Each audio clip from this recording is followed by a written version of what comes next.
Zee 24 तास एक पाऊल पुढे। आणि आता बातमी झी 24 तास इम्पॅक्टची।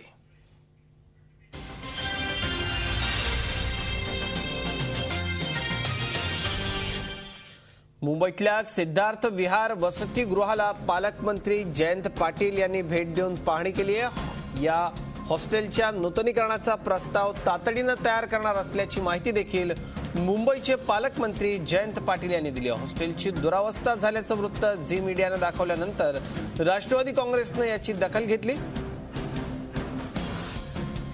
झी मीडियाने काल झी 24 तासने या संदर्भातली बातमी दाखवली होती। आंबेडकरी चळवळीचं केंद्र असलेल्या वडाळ्यामधल्या या हॉस्टेलची मोठी दुरावस्था झाली आहे। आमचे प्रतिनिधी देवेंद्र कोल्हटकर यांनी जयंत पाटील यांच्याशी केलेली ही बातचीत पाहूया।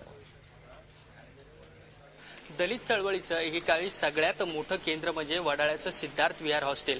मात्र हे सिद्धार्थ विहार हॉस्टेल आज शेवटच्या घटका मोजतंय अशा आशयाची बातमी झी 24 तासने दाखवली। त्यानंतर या सगळ्या बातमीची दखल घेत मुंबई शहराचे पालकमंत्री जयंत पाटील यांनी या सगळ्या वास्तूला भेट दिलेली आहे। साहेब, आपण स्वतः प्रत्यक्ष डोळ्यांनी या वास्तूची कशी अवस्था आहे, एक ऐतिहासिक वास्तू आहे, आज शेवटच्या घटका मोजते, आपण स्वतः पाहिलेलं आहे, काय म्हणाल? डॉक्टर बाबासाहेब आंबेडकरांनी स्थापन केलेली पीपल्स एज्युकेशन सोसायटीची हे हॉस्टेल आहे आणि महाराष्ट्रातल्या दलित चळवळीचं जसं हे स्थान असेल तसंच या महाराष्ट्रातल्या हजारो विद्यार्थ्यांना इथून शिकण्याची संधी मिळाली।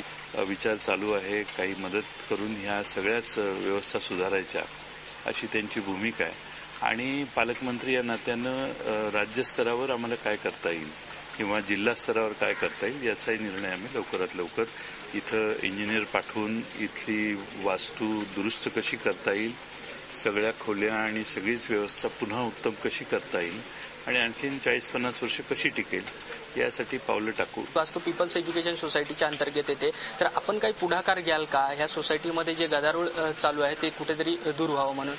सोसायटीमध्ये वाद असला तरी सोसायटीची प्रॉपर्टी बिघडवून देण्यापर्यंत तो वाद विकोपाला जाणं योग्य नाही, म्हणून निश्चित मी सोसायटीच्या प्रमुखांना भेटण्याचा प्रयत्न करेन। आपण कधी अपेक्षा करू शकतो की या वास्तूमध्ये बदल घडलेला आपल्याला पाहायला मिळेल? पुढच्या 2-3 महिन्यात संस्थेशी ही सरकारी असतं तर या आतापर्यंत आम्ही वाटी बघितली नसती, पण सोसायटी आहे, सोसायटीशी चर्चा करून त्यांना विश्वासात घेऊन या सुधारणा कशा करायच्या, इथं PWDचे स्थानिक इंजिनियर पाठवण्याची व्यवस्था मी करेन।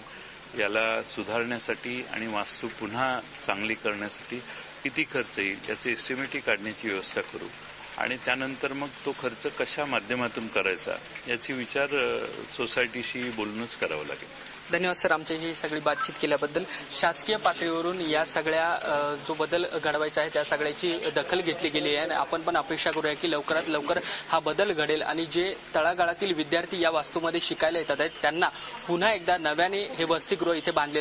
झी 24 तास एक पाऊल पुढे।